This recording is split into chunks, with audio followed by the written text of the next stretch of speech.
बंधन योजना और मुख्यमंत्री कन्या योजना। क्लियर सुनाई दे रहा है?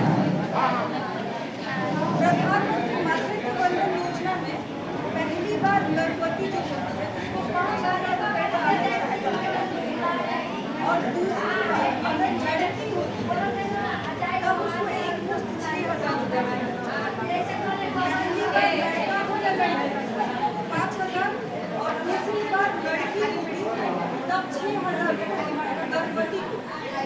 इसके बाद मुख्यमंत्री कन्या उत्थान योजना, इसमें 2 लड़की के जन्म का अगर पहली लड़की होती है तो भी उसका रजिस्ट्रेशन होगा तो 2,000 रुपए का रजिस्ट्रेशन होगा और दूसरी भी लड़की तब होता है। मुख्यतः में 2 योजनाएं हैं।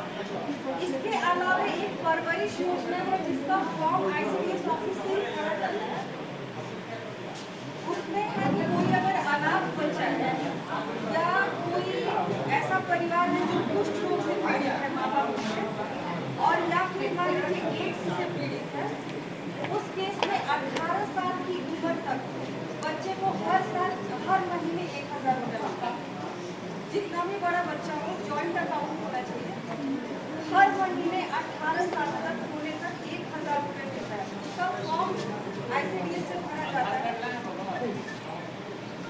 बाकी हम ऊपर बाल संरक्षण इकाई को यही 3 योजनाएं ICDS की हैं। इसके अलावा अगर आंगनबाड़ी में जो भी योजनाएं पोषाहार खिलाना या फिर गर्भवती धात्री की जो भी योजनाएं होंगी वो सबके लिए।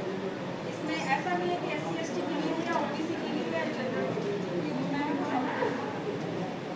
इतना जो भी मैंने बताया इसमें किसी को कुछ पूछना है?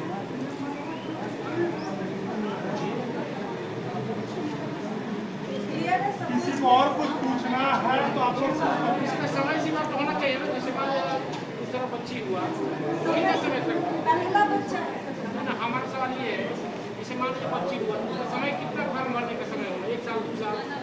1 साल के अंदर बच्ची 5 साल 6 साल की होगी तब मतलब ICDS का जो भी योजना है वो 6 साल के अंदर तक के बच्चों का है। उसमें ये दोनों जो प्रधानमंत्री और मुख्यमंत्री वाला है ये जन्म के टाइम पे बच्चा 3 साल का हुआ तो 3 से 6 साल जो भी हमको फायदा मिले वो आंगनबाड़ी के अंदर देंगे। उसके बाद तो जो भी ये फॉर्म भराएगा जन्म के टाइम पे भराएगा और जैसे पहला बच्चा हुआ तो जैसे ही आप पहला चेकअप करवाते हैं हमारे फॉर्म भरवाते हैं और दूसरा बच्चा क्योंकि लड़की होनी चाहिए तो लड़की के जन्म के बाद भी 1 साल के ज़्यादा हो जाएगा तो नहीं भरेगा। तो वो 300 दिन का लिमिट होता है वो आप जन्म